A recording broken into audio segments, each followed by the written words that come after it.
Hi friends, ഞാൻ ഇന്ന് കൈപ്പയ്ക്കേനെ കുറിച്ചാണ് പറയാൻ പോകുന്നത്. കൈപ്പയ്ക്കേൻ്റെ കളറൊക്കെ കണ്ടോ, നല്ല ലൈറ്റ് ഗ്രീനാണ്. നല്ല സോഫ്റ്റാണ്, ഹെൽത്തിയാണ്. കഴിക്കുന്നതിനൊക്കെ അസുഖമൊക്കെ മാറും.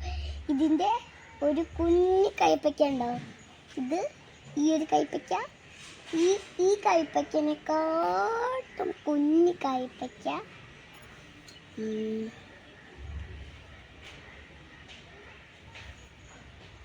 ഇതാണ്. കണ്ടോ, ഈ കൈപ്പയ്ക്ക കുഞ്ഞു കൈപ്പയ്ക്ക. ഇതിൻ്റെ പൂവൊക്കെ ഇവിടുത്തെ നല്ല ഭംഗിയുള്ള പൂവുകളൊക്കെയാണ്. കണ്ടോ, ഈ പൂവൊക്കെ കണ്ടോ നിങ്ങൾ. ഇത് അമ്മച്ച കെട്ടിയ കൈപ്പയ്ക്കാണ്. ഇങ്ങനെ ഇതൊക്കെ വെച്ചിട്ടുണ്ട് കേട്ടോ, ചെറിയ മുട്ട്. ഇതിലേറൊക്കെ വലുതാണ് ഇതിനെക്കോട്ട്. പിന്നെ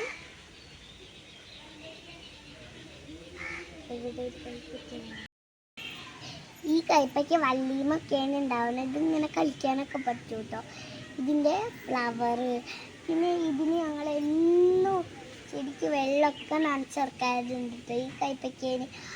ഈ കൈപ്പയ്ക്ക ഞങ്ങളൊരു പന്തൽമാക്കി ഇങ്ങനെ കെട്ടി വെച്ചു.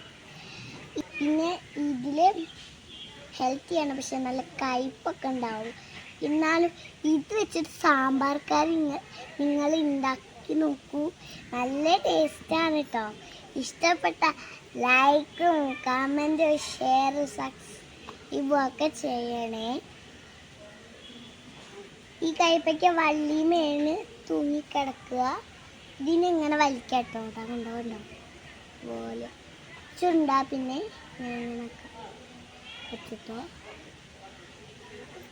പിന്നെ അതുപോലത്തെ വള്ളികളൊക്കെ ഇവിടെ കണ്ടിട്ടോ, ഇങ്ങനെ ഊണൽ പോലൊക്കെ ഇങ്ങനെയൊക്കെ കഴിക്കാൻ പറ്റും. ഇതങ്ങനെ കെട്ടിയായിട്ടോ, കെട്ടിയിട്ട് അപ്പം നിങ്ങൾ കൈപ്പയ്ക്ക കഴിച്ചിട്ടുണ്ടോ?